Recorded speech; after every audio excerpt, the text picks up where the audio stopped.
There is something crazy I just realized, viewers. We live in a world where there are a bunch of original movies and video games, and they always get remakes, rip-offs, and parodies. And it's always either good or bad, especially if it's a rip-off of a rip-off. And you know what? Well, I don't care. That's just the illusion of living, buddy. Yeah, I'm running out of ways to do intros these days. How's it going, viewers? Mr. Incredi-Brony's back, and he's rolling with the punches, baby. Welcome to a review video, and we're going to be talking about a horror game that has been very highly received, both critically and positively, and also a bit negatively. It's been a bit of a controversial thing, but I don't care about the controversy, even though I will acknowledge it at some point in this video.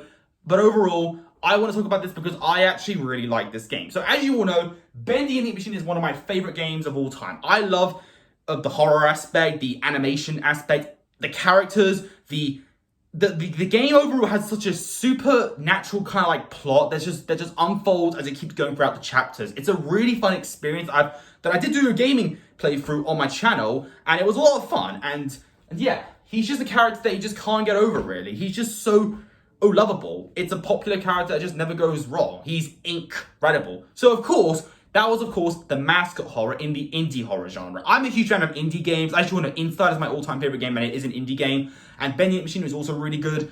And overall, we've had some more mascot horrors games recently, which try to take on the whole Five Nights at Freddy's and Bendy and the Machine formula, and even Baldi's Basics to an extent. And in all honesty, some have tried their best, like Rainbow Friends, and some have definitely failed, like Garten of Banban. Garten of Banban sucks. I despise that game to death. It is literally trying to be what Poppy Playtime is trying to not be like Bendy and the Ink Machine, okay? It sucks. Everything about Garten of Banban sucks. The looks, the gameplay mechanics of the drone, the character voices. Well, some of them. I like Slow Celine, but everything else just doesn't sound right. The only thing that saves the game from being bad is Jumbo Josh, only because Jumbo Josh is a really thick boy. Like, dang, Jumbo Josh, what have you been eating, dude?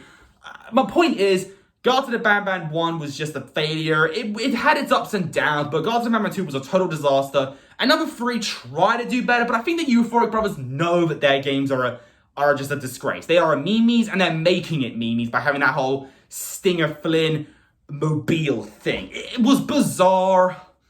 And I just did not know what to think. It's just, oh my gosh.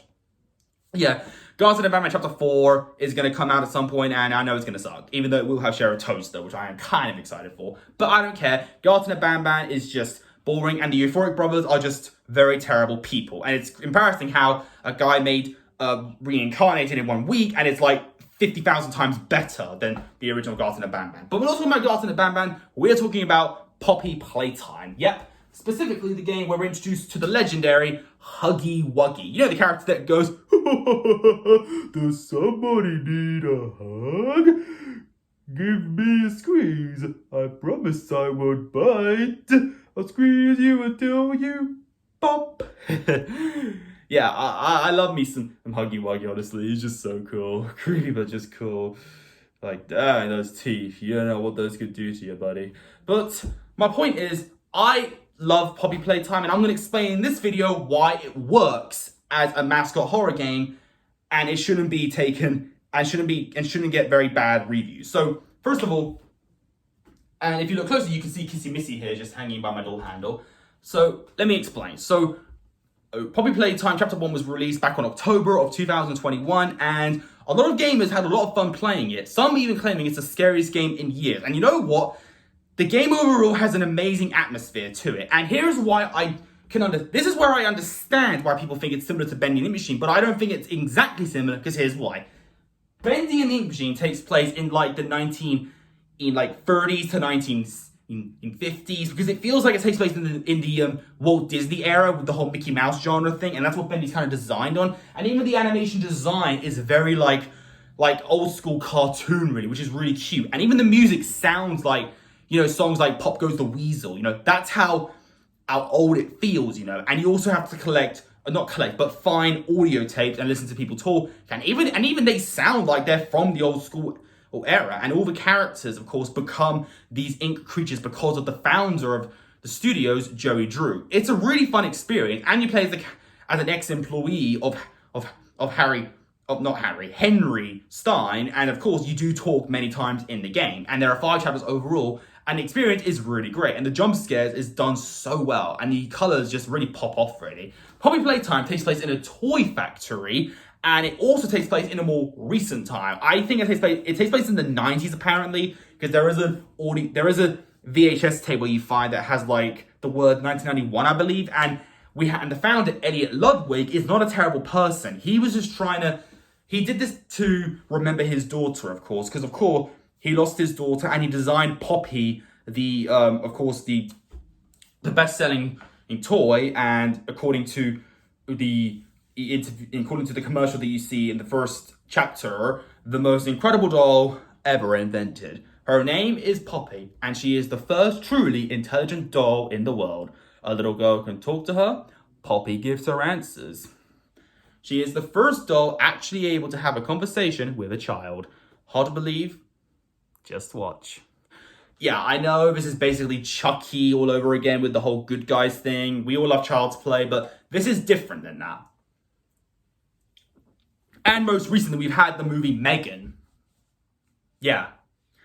It's a really funny film. It's not really that scary. It's good, but it's just too funny to take seriously. Megan is fun though, but Chucky, he's always going to be the superior doll. But Poppy is different, however. She's like a cute little innocent girl with red hair, smells like a beautiful poppy, and, wants to look her best, getting her shoes signed, her shoes shined, combing her hair, all that jazz, It's cute. So I don't understand why it'd be such a huge success. We have all kinds of beloved characters in Poppy Playtime. You have your Boogie Ball, you have your Brawn, the dinosaur about eating healthy, basically Jumbo Josh, who's about eating healthy. You have Kissy Missy, a cute little pink and fluffy girl who's always there for you. You have your Mommy Longlegs, a spider that treats you like their child. You have your PJ Pugapillar. Do you want to play with PJ? Caterpillar or bug? Yeah, that sounded more like Scooby-Doo, actually, if you think about it. And of course, you have your Bunzo Bunny, who, would clap you with cymbals, not the other kind of clap. But my point is, it's such a cool concept. Whereas Garten the Bam Band is like introducing characters beginning and end, and they don't really have interesting personality. They just have their phrases they say on the writings, really, like Nab Nab, Nabbalina, Banbalina, Stinger Flynn, Captain Phils. It just feels like they're just making these characters for fun. Whereas there's Huggy Wuggy, Poppy, and Mummy Longlegs, and even PJ Pugapin and all the others, they actually felt like they had personality because they have these cardboard cutouts where they talk to you, and it's really, really cute. And the visuals of Poppy Playtime doesn't feel like Bendy at all. It feels more like I said, the 90s. It has a more realistic tone to it. And also the character you play as doesn't have a name or dialogue. So that's also really, really cool. And you also have a new gameplay mechanic, which is, of course, the grab pack. The grab pack is incredible. I adore it so much. So you have your blue, your red hand, or your green hand, in this case, and you use it to swing around. You can use it to swing around the rooms, over pits. You can use it to charge up stations to open the doors. It's a really cool, or grabbing items from far away. Basically like those sticky hands you have that go phew. It's a really cool item, and that's how you do it. Whereas the Drone Garten the Bam Band sucked. Nobody liked the mechanic, but the Grand Pack was a great usage. And you have VHS tapes instead of audio tapes, which is a complete difference. And again, Poppy Playtime is story, you can say has similarities to Bendy, but even though Isaac and all the other people of mob games have admitted that they do feel like they're ripping off Bendy, they don't do it deliberately, and they're not trying to make fun of Bendy. They're trying to show y'all that because of Bendy, we have games like Poppy Playtime coming out, And in all honesty, I think Poppy Playtime works really well. The gameplay is functional, the puzzle solving is a lot of fun and not irritating, and the jump scares are brilliant. Huggy Wuggy's vent chase sequence is just, it gives me chills every time. The animation is so spectacular to look at. And Chapter 2 is also pretty good as well. Unlike Bendy, where I think Chapter 2 is better, I think Chapter 2 is alright.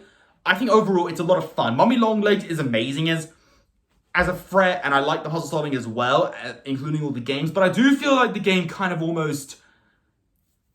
There are a couple sections where I do feel like kind of drags on a little bit, like the section where you have to drag Barry around the yellow backrooms area. That kind of annoys me, and also the part where we have to try and get like a Bunzo Bunny toy and like a bunch of conveyor belts. It really is irritating, but there's like 2 little sections, whereas everything else is a lot of fun to do. The games are great, the dialogue is great, and learning about Poppy and why she wouldn't let you go at the end is also really like shocking. It's got a really great ending too, and the way they kill off Mummy Longlegs is really insane. And again, it just works better than a lot of horror games we've gone recently. This works. I love what Poppy Playtime did. It didn't feel like a ripoff to me, even though it can be classified as that.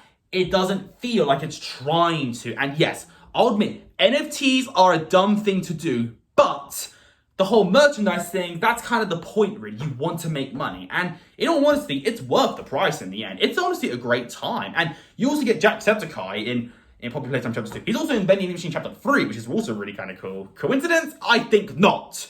Okay, kind of. But here's another thing I should tell you as well. The reason why I love Poppy Playtime is because I can tell that the creators put a lot of heart and effort into the game. Whereas Euphoric Brothers, I can tell they don't give a crap about their game or their fans. They just don't.